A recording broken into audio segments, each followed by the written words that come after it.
3, 2, 1. Showtime. Right. Back again. Here we are. Amazing. Same bat channel, same bat time. It has been quite a week. I know. It's always quite a week. I know. Every time I say that, I'm like, it sounds kind of like cliche now, or redundant or whatever. You know, Yeah. every week is interesting in the market. There's so few weeks that are like boring. There is when the market's going up. In a bull market, honestly, most of the time you're just like, there's big spikes and little corrections, but mostly it's like chug, chug, chug, chug. Yeah. That's not what happens in a bear market. Right. You get huge spikes up, which, Friday, monster spike up. Right. But every other day this week, I mean, the range, we got down to, I think, 38.50 for the low. And up to like 40.50 for the high, probably. Yeah. I mean, that's on the S&P. That's huge. It's like, I don't know, 5 or 6%, 7%. It's a huge move up and down. Yeah, it's gut wrenching for people that are watching it. You cannot manage your TSP by watching the intraday swings of the price. You can't do it. It's not possible. Yeah. I mean, I don't ever say ever, right? But that is not possible. It's also just stressful. I mean, even if you could, which you can't. You can't. You just can't. And it's stressful. And you got to get over it. Right. Yeah. I mean, I have multiple accounts, right? Mm-hmm. I mean, I got to put a different hat on for a different account. Yeah. That's what I do. I mean, we all have to do that. You're managing different parts of your finances, your portfolio. You have to look at it in each context. Right. That's the way I tell people. I'm like, put it in context. What is this for? Yep. What is this vehicle, this piece of your portfolio? Are we talking about a real estate investment? Are we talking about your college fund? Are we talking, you have to treat it separately. And then once you can do that, as soon as you can do any of that, all of that, without any kind of emotion, your life is a lot better. Yeah, for sure. You just have to. That's normally why people hire it out, right? Or hire someone to do it, right? Because they can't do it without emotion because it's my money, Right. And the problem is you can't hire out to do your TSP. I mean, even when you hire us to help, we're really, we're here to educate you, but we can't do it for you. Right.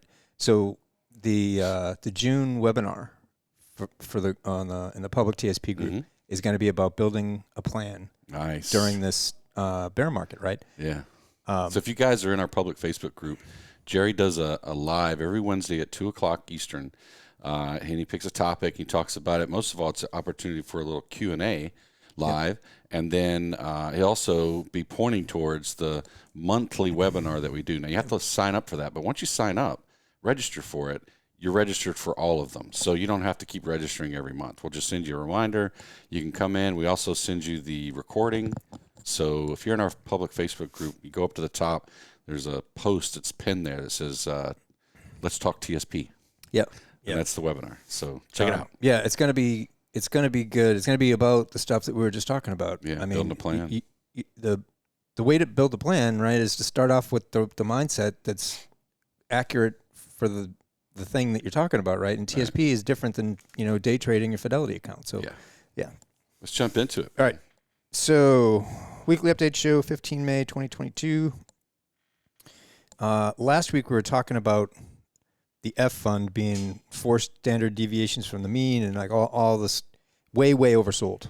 And so I'm just saying don't count out the F fund. And actually this week it turned out to be a pretty strong week for the F fund overall. It was up every day. We did RSI, I think, kind of a deep dive last week, but I'm going to do a couple of charts about combining RSI and support and resistance and how you can kind of look at them two together and make a determination whether you think we're going to get support here or are we going to break the support line and keep going lower or vice versa. And Apple is the bonus chart for a very important reason we'll get to, and then the regular, they have been 2-year weekly charts. I moved them to 2-year, 6-month weekly charts so that we can get the perspective of COVID, and it's amazing that it's almost 2.5 years ago. Okay. So the F fund, this again is out of Investopedia, if my pen works. Here's the link. So they're not specifically talking about the F fund itself. The F fund is the aggregate bond index. So this is kind of a general conversation about what causes bond prices to rise in general, not specifically to the F fund. So bond prices fluctuate with changing market sentiments, right, and economic environments, which basically means what people think is going to happen is market sentiments and how people feel about things. Bond prices are affected in different ways than stocks, right? Risks such as rising interest rates, which obviously we're in right now, and economic stimulus policies, which we had been in with what they called QE, right, have an effect on both stocks and bonds, but they react in opposite ways to each other usually, which is why people do a 60-40 or 70-30 stock bond split, but it hasn't worked in 2022. So when stocks are on the rise, investors usually move out of bonds and into stocks because stocks go up faster than bonds do. And obviously when bonds are going down, you want to be in stocks because you don't want to be in what's going down. When the stock market corrects, as it inevitably does, or when you have a severe economic problems, investors seek the safety of bonds. As with any free market economy, bond prices are affected by supply and demand. So obviously, the norm is that when stocks go down, cash moves from stocks into bonds, and that is not what has happened in the current cycle. It's moved more or less to commodities. So this gets a little bit into the details, but it might give you an idea of how the things actually work. So bonds are issued initially. It's called par value. It's $100, the value, right? That's when it's initially issued, which has nothing to do with us because we trade in the secondary market. So in the secondary market, a bond's price can fluctuate. The most influential factors that affect a bond's price are yield, which is the rate, and the bond's rating. Essentially, a bond's yield is the present value of its cash flows, which are equal to the principal amount plus the remaining coupon. The coupon is how much is left at the end. If it's a $100 bond, how much basically is left at the end of the time cycle of the bond. So yield is the big thing that's affecting us right now. The yield is the discount rate of the cash flow. So cash flow being you get, if you have a 5% bond on $100, you get $5 a year until you get your money back for the bond. So as rates go up and down, the value of the bond goes up and down because it's based on how much cash flow you're getting from that interest rate. So a bond's price reflects the value of any yield left within the bond. The higher the coupon total remaining, the higher the price. A bond yield of 2% likely has a lower price than a bond yielding 5%, right? Because if you're getting, $5 a year versus $2 a year, obviously the $5 one is more valuable. So, for example, a bond with longer maturity typically requires a higher discount rate on the cash flows as there's an increased risk over a longer time for the debt because you don't know what's going to happen in the economy down the road. So you want, or the market demands, to get paid more the longer you lend your money to them. Callable bonds, I don't even want to go into that. Okay. Changes in interest rates affect bond prices by influencing the discount rate, right? So when we say rates are going up, it affects what's called the discount rate. Inflation produces higher interest rates, which we're seeing right now, which in turn requires a higher discount rate, thereby decreasing the bond's price. So that's why people get confused about the F fund.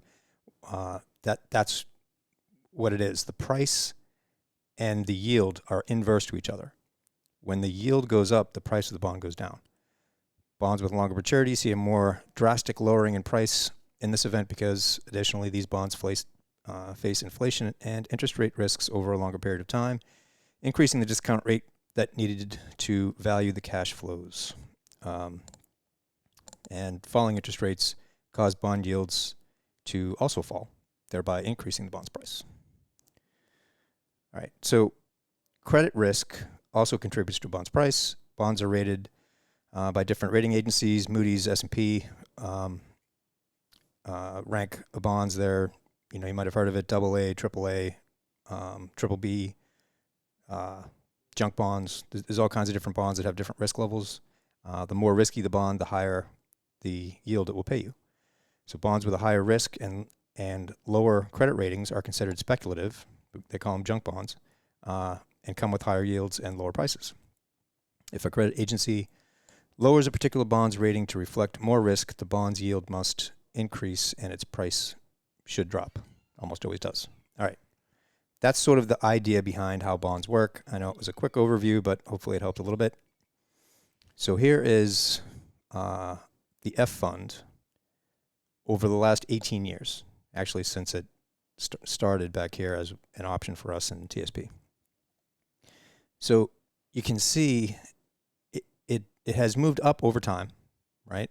F fund doesn't get a bad rap, not as bad as the G fund, but a lot of people don't like the F fund because it doesn't have the same kind of returns that the CNS funds do, and that's true, but it's a lot more stable, right?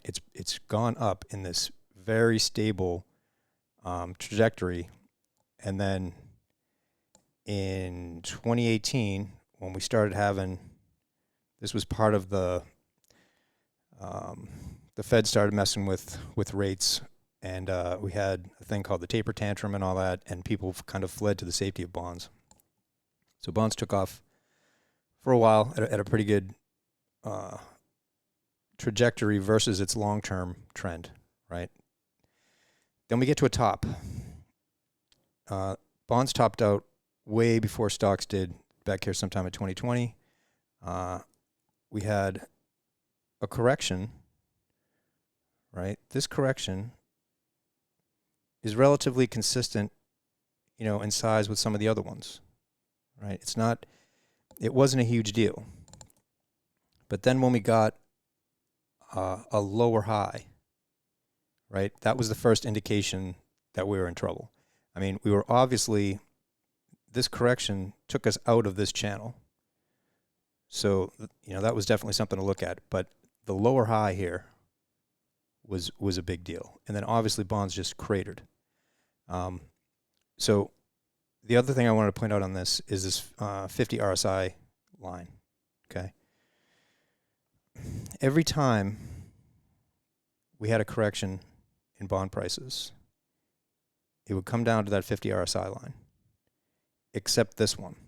This is the first time we've gotten oversold to this degree in bonds in the history of the F fund, right? This correction in the F fund is if you hear people talk about how far price has fallen in bonds, it goes back to like 1750. The importance of basically of this bond correction. So to say that it's oversold is it's pretty obvious. It doesn't mean it can't keep going down, but it's very oversold, and nothing ever goes down. It certainly doesn't go to zero, and it's not going to go down in a straight line.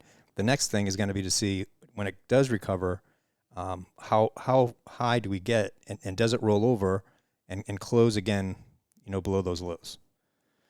All right, but in the long term, the longest term that we have for the F fund, we are extremely oversold. Okay. So if we zoom in a little bit, this was that top I was talking about here in 2020. We had a lower high here, and the bond market basically rolls over here. We are now down to where we were in COVID. Okay, that's something that everybody's looking at, whether it's on in terms of stocks or bonds. But we're down now to the lowest level that price of the F fund was at COVID. So it's certainly a time to expect some support. And we got it this week. Bond prices moved up on a percentage basis. It was, quite a bit, and it was every day this week. Whether or not that holds, we're still obviously, within this down channel. So, it's not all that interesting. It's not like I would jump back into the F fund now based on this, because we have consistent lower lows. So if we could, this is the most recent high, let's just say. If we got above that high, if we come down a little bit, come up and get above this, now you're in a new channel that's going up. So now you can maybe think about getting back into the F fund if you want. And that's the same way you would look at it for the stock funds also. But it's also why you can't trade this daily. Okay. So that's it for the F fund. Let's look at a couple charts that do the kind of focus on RSI and support and resistance. All right. So here's a 16-year monthly chart of the C fund, right? So the most important part of this chart is back here. Here's the 50 RSI line, right? Support failed on the 50 right here. The rally came back and retested it, and then it rolled over, right? So this is 2008. Let me go back to one thing here on this. Here's where we are in 2008 when the market is tanking, right? Goes down, has a little recovery rally, but it just barely gets above that 50 RSI line and then rolls over, okay? And then it went much lower, right? So why is that important? Because ever since then, 2009, right? This is all the way back to 2009. We have basically never gotten below that 50 line. COVID was the biggest dip below it that we got. And we are sitting right on it right now. Okay. And you remember back here in 2008, where were we when we were sitting on that line? Or just below it? We were at the beginning, not the very beginning of the crash, but we had a long way to go. Okay. So it goes to what we're going to be talking about on that webinar first week of June. If you think that we're going to put in a low here and then we're just going to go to new highs, if that's where your brain is, you're going to have a hard time if we get a recovery rally and the market rolls over. It's brutal, and it could absolutely happen because it's exactly what happened in 2008. We had a little recovery, market rolls over, and went much lower. Doesn't mean it will, but it absolutely could. Okay. In terms of the daily, so the last one we just kind of looked at RSI. This one is kind of RSI and support and resistance. So we've been talking about that 4150 level for months, right? Because the first time we came down here and rallied off of 4150, right? We opened on this candle, opened down here right on 4150, and then closed at the top of that week's range, and we dipped a little bit. Price got a little bit lower through the week. So that 4150, that was the first, beginning of the floor.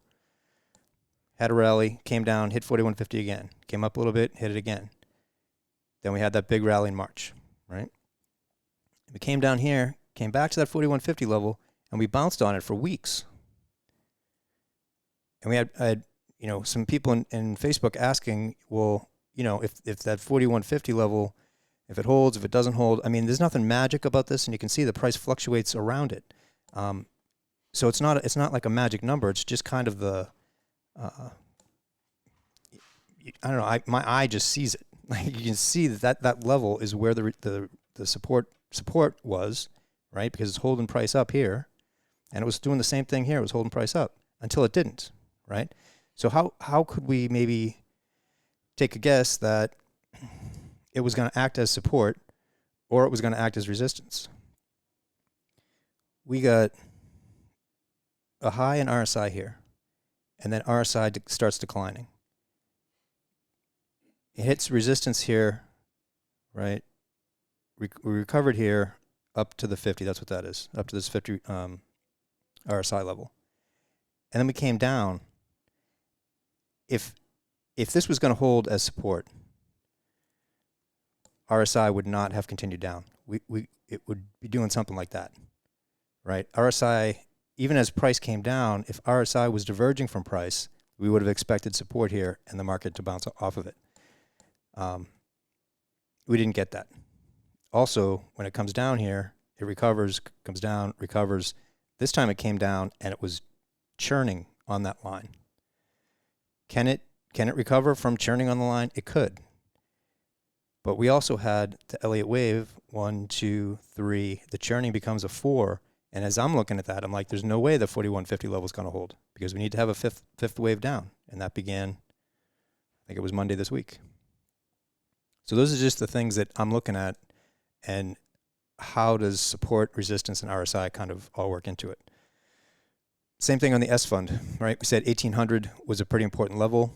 We hit 1800 here, bounced off it here, bounced off it here. Recovery rally, come back down, same kind of churning along that 1800 level. And then this day really was the beginning, was the breakdown. And then, and the S fund kept going lower. The other thing we can kind of look at here is that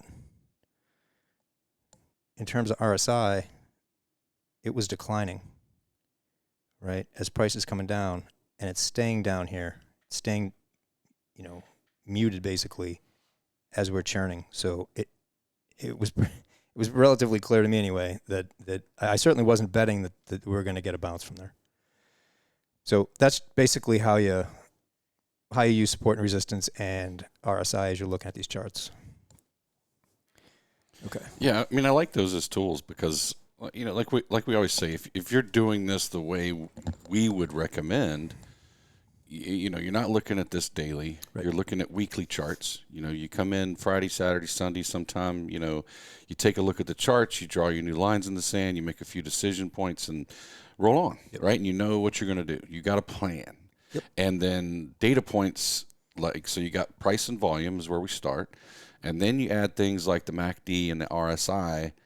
Now you start to get a few data points, yep. And that's probably enough. Now, everything else we talk about just starts to kind of more fine-tune it, give you more data. Right. So, the more data you get, but you can also get data overload. Oh, for sure. Right? And so, you guys will notice that Jerry tends to use the same tools, the data points. I like all them data points, because I'm a data nerd.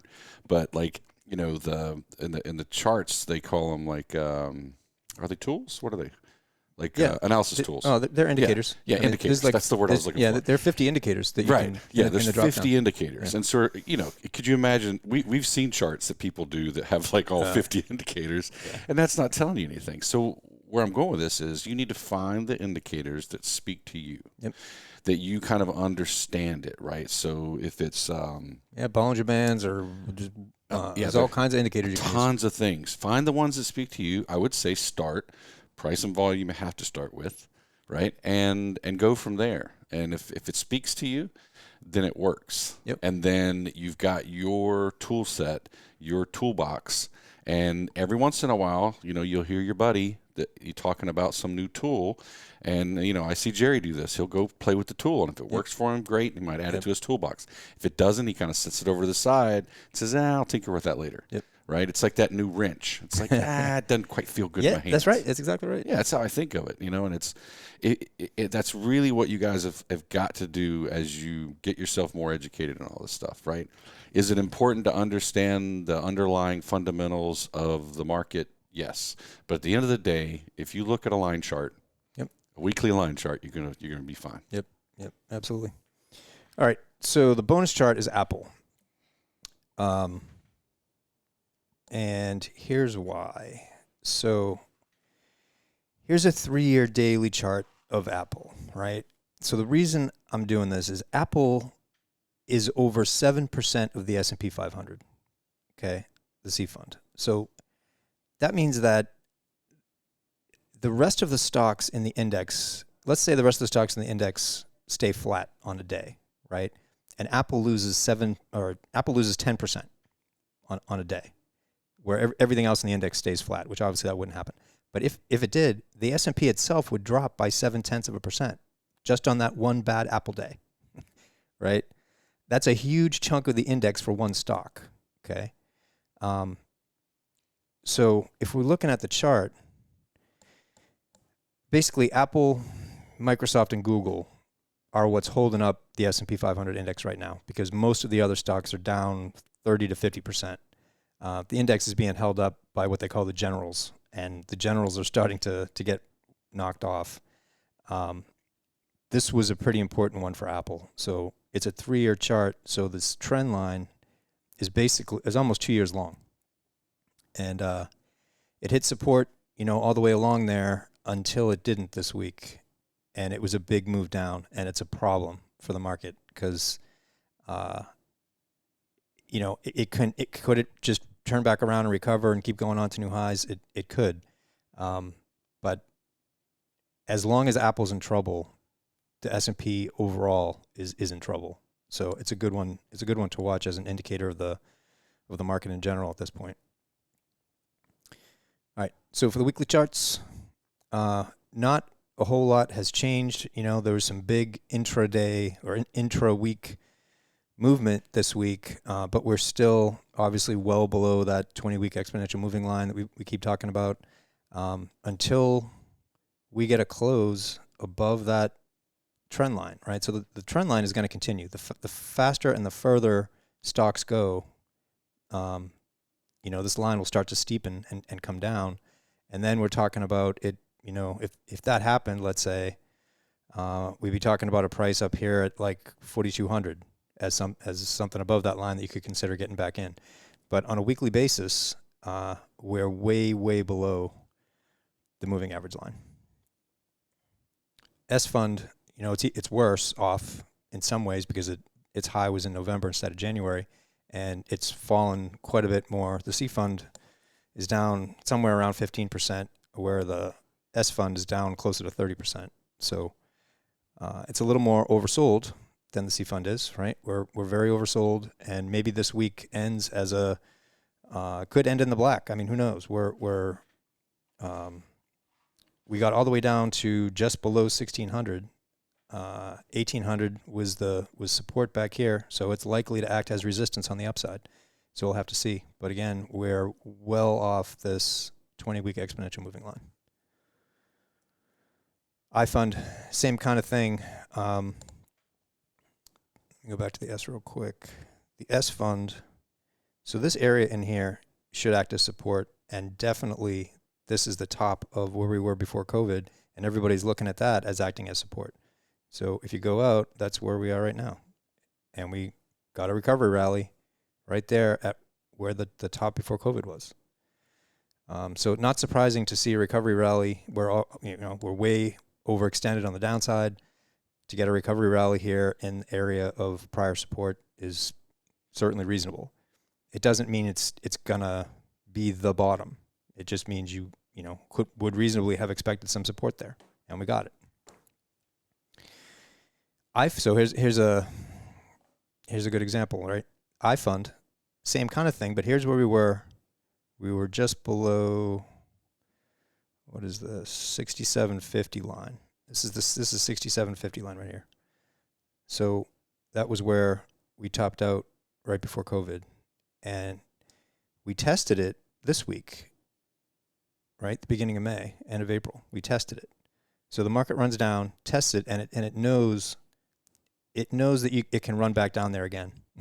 That's basically how it works. So have a little recovery rally, back up to that moving average line, rolls over, and now got below, pretty significant, far enough below this support level where it's taken it out. It's not counting as support anymore. So could we fill this gap, get support on by filling the gap, which would take us down here to say 6250? Could we get down here and then recover higher? Sure, it's possible. Those are all just kind of guidelines, a place you'd be looking for a potential turnaround. And if it happens, then you start looking at, okay, it got above the 10-day or the whichever moving average lines you're looking at, and maybe now you're thinking about getting back into the market. But again, all that kind of goes to what we're going to be talking about on that webinar, because how you think is everything. And if you're in like if your mentality is, oh, the market always goes up, there's no doubt about it, market always goes up, you're looking at these declines in the market, right? Mm-hmm. And you're like, it's no problem, it'll come back up. If you do that, you're going to take those losses, because mentally your brain is only going in one direction, and that's up. Right. We've been in this bear market for a while. So if your brain is the other way, if it's there's all wars in Ukraine and Fed and all this stuff, it has to keep going lower, right? If that's where your brain is, you are not going to catch anywhere near the bottom of the thing when it does actually bottom and it turns, and you draw the lines and it crosses the line, and so it should keep going up. you're not going to believe it. Right. Because you're doing it from emotion. Because it's emotion. Either way, right? You have to be able to move. You have to be able to see, and that's why the line and the moving average lines and support and resistance lines, why it matters, because it gives your brain a thing to be able to flip, right? Yeah, I don't know how else you can do it. Yeah. Yeah, because those of us, that are out of the market when we're watching this go, we're not as emotionally distraught about it because we're not in the market. Right. We're watching it because we're waiting to see when the trend changes. Right. And then when the trend changes, we're out or in. Yeah. And if you keep it that simple, this becomes way less, fearful or fear-based, right? Yeah. Fear or greed-based. It's just information-based. Right. Yeah. If you can pull emotion out of it, I mean, you can't. It's your retirement savings. You can't really detach completely from it, but you have to do it as much as possible. Yeah. So F fund, like we said, I mean that's a horrible looking chart, but we talked about it last weekend that F fund was in a good position to recover, and it did this week. I'm waiting for that smile to turn upside down. Yeah, right. That's kind frown, of when the frowny face to the happy face. Yeah, the frown to turn upside down. Yeah, it's and that would take a long time, right? That took like a year and a half to form just the frowny face here, right? I mean, if you got out on that week, that you saved yourself this monstrous move down, and it was not obvious that it was definitely going to happen, but you got the trend had changed. You get consistent lower highs, and you got this triangle, long-term support right here, and it broke huge through it. So, yeah, it's pretty clear, really. It's hard to execute sometimes on it, and sometimes you're wrong, and then you got to know when you got to know before you make the move. If you got to be able to identify what conditions are that make you wrong before you do the move in the first place, right? So, all right, that is all I got. Questions. If you have questions, you can ask them wherever you find the video. Comment section on YouTube, Facebook, Instagram now. Yeah, we tend to try to put these up on Instagram if they're short enough. I think the Instagram won't let us. The Instagram. Sound like my grandfather. Doing the Facebook? You're doing that Facebook thing. Yeah, if they're too long, we can't post them up there. But we're trying to put them out as many places as possible. And wherever you find them, give us a comment. If you find it and you can't do it, give a comment. Then just shoot us a question at support@growmytsp.com, and we'll be happy to try to reply. If it's something personal, your personal circumstances, we might not be able to dig in that to you with you. But if it's just general questions about technical analysis or things we talked about on the show, we're happy to talk about it. We really appreciate you guys watching every week. If you like it, share it with your friends. If you don't like it, share it with your friends and make fun of us. You guys have a great week, and we will see you again soon. Cue music.